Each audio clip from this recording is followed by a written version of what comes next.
She looked harmless, a small elderly woman with a soft voice, knitting needles in her hands, and a smile that made her seem trustworthy.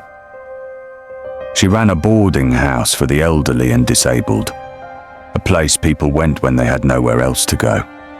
But beneath the garden behind her home, 7 bodies were buried. This is the terrifying true story of Dorothea Puente, the landlady who turned kindness into a weapon.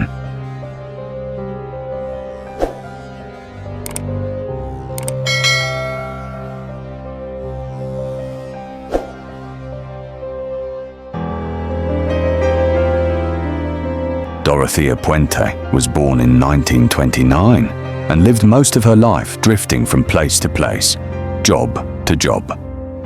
She was known as manipulative, intelligent, and extremely convincing. By the 1980s, she was running a boarding house in Sacramento, California, mainly renting rooms to elderly, disabled, and mentally ill tenants. She helped them apply for Social Security benefits. She cooked for them. She called them her people. To outsiders, Dorothea seemed like a saint, but tenants began to disappear, and Dorothea always had an explanation. They moved. They went to live with family. They didn't like the house anymore. No one questioned her. Behind the kindness was a simple motive: money. Dorothea gained control of her tenants' Social Security checks. Even after they vanished, the checks kept coming, and Dorothea kept cashing them. Investigators later believed she drugged her victims, often with sleeping pills, and slowly poisoned them. Most of the victims were too weak to fight back. Once they were dead, she buried them in her backyard, sometimes stacking bodies on top of each other.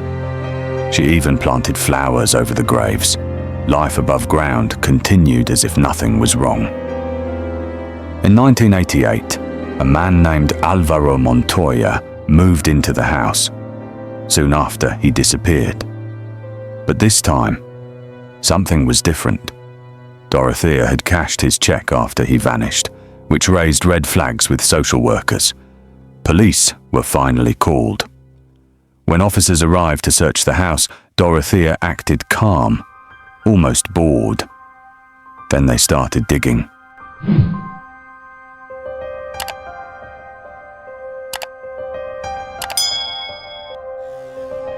As soon as investigators dug into the soil, the smell told them everything. The first body was found, then another, then another. In total, 7 bodies were uncovered from Dorothea Puente's backyard. All were former tenants. While police were digging up her victims, Dorothea fled the country. She was eventually captured in Los Angeles, casually sitting in a bar, as if nothing had happened. Dorothea Puente was charged with multiple counts of murder. In 1993, she was convicted of 3 murders and sentenced to life in prison without parole.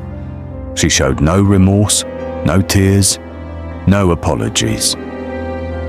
Dorothea Puente died in prison in 2011. She didn't look like a monster, and that's the most terrifying part. If this story sent a chill down your spine, make sure you like this video. It really helps this channel grow. Share it with someone who loves true crime, because stories like this deserve to be remembered. And subscribe if you want more disturbing true stories that prove evil doesn't always hide in the dark. Sometimes it lives right next door. Our next video dives into another case that shocked the world, one that begins with trust and ends in terror. Stay with us.